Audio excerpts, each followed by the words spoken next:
Hello दोस्तों, स्वागत है आप सभी का टू द पॉइंट में। आज का हमारा टॉपिक है inner line permit versus protected area permit. जानने की कोशिश करेंगे दरअसल ये दो टर्म्स है क्या और नॉर्थ ईस्ट इंडिया का इसे क्या लेना देना है, इन सभी चीज़ों के बारे में आज का हमारा वीडियो।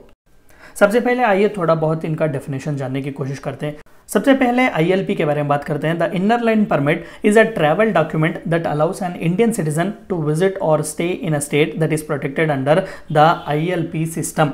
तो जाहिर सी बात है कि आप सभी को एक डाउट आ सकता है कि इंडियन को इंडिया के किसी एक हिस्से में विजिट करने के लिए किस लिए जो है ट्रैवल डॉक्यूमेंट की ज़रूरत है। हम इसके बारे में आगे के स्लाइड में बात करेंगे, लेकिन फिलहाल के लिए इतना याद रखिएगा कि ILP जो है एक डॉक्यूमेंट है, वो एक परमिट है। जिस तरीके से हम पासपोर्ट या फिर वीज़ा जो है अप्लाई करते हैं फॉरेन कंट्रीज विजिट करने के लिए, उसी तरीके से इंडिया में भी चंद स्टेट्स हैं। एज ऑफ नाउ 4 जो है हमें स्टेट्स देखने को मिलते हैं, अरुणाचल प्रदेश, नागालैंड, मणिपुर और मिजोरम। ये 4 स्टेट्स अगर आप विजिट करना चाहते हैं, अगर आप इंडियन सिटीजन हैं और इन 4 स्टेटों में से किसी एक स्टेट को आप विजिट करना चाहते हैं, तो चाहिए कि पहले आप ये इनर लाइन परमिट जो है डॉक्यूमेंट अप्लाई करें, तभी जो है आप इन 4 स्टेट्स या फिर इन 4 स्टेटों में से किसी एक स्टेट को विजिट कर सकते हैं, क्योंकि ये ILP रिजीम के अंडर जो है प्रोटेक्टेड एरियाज है। Similarly, foreigner needs a protected area permit to visit tourist places which are different from inner line permits which needed by domestic tourist। यानी कि डोमेस्टिक टूरिस्ट अगर इन 4 स्टेट्स में से किसी एक स्टेट को विजिट करना चाहता है तो उसे इनर लाइन परमिट अप्लाई करना पड़ेगा।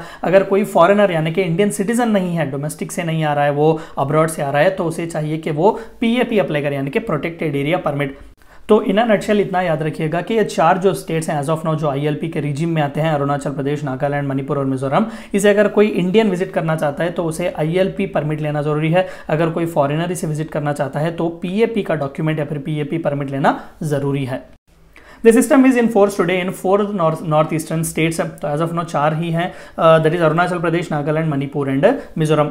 No Indian citizen can visit any of these states unless he or she belongs to the state, nor can he or she overstay beyond the period specified in inner line permit। यानी कि आप उन states में तभी रह सकते हैं अगर आप उन स्टेट को बिलोंग करते हैं, यानी कि आप उस स्टेट के नेटिव हो, या फिर अगर आप टूरिस्ट हैं, चाहे वो डोमेस्टिक हो या फिर फॉरेन हो। खासकर अगर आप डोमेस्टिक टूरिस्ट हो तो चाहिए कि आप इनर लाइन परमिट के डॉक्यूमेंट में आपका जितना टाइम फ्रेम दिया गया है बस उतने ही टाइम पीरियड तक वहां पर रुक सकते हैं, और बाद इसके जो है रुक नहीं सकते।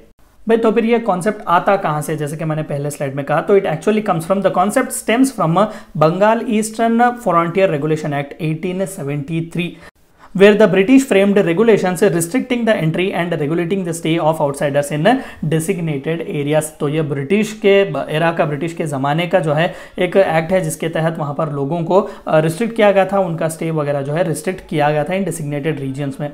किस लिए? तो फिर ये किया किस लिए गया था, यानी कि ये रेगुलेशन जो है वो पास किस लिए गया था? दरअसल it was to protect the crown's own commercial interest by preventing British subjects that is Indians from trading within this regions. ये रीजन्स दरअसल बहुत ही रिच थे, मिनरल वैल्यू में आज भी जो है बहुत ही रिच हैं। तो ब्रिटिश नहीं चाहते थे कि डायरेक्टली इंडियंस जो थे बाकी के कंट्री के, वो डायरेक्टली जाकर इन रीजन्स में ट्रेड वगैरह करें। ब्रिटिश की सुप्रीमेसी वहां पर रहे और ब्रिटिश का कमर्शियल इंटरेस्ट जो है वो बचा रहे।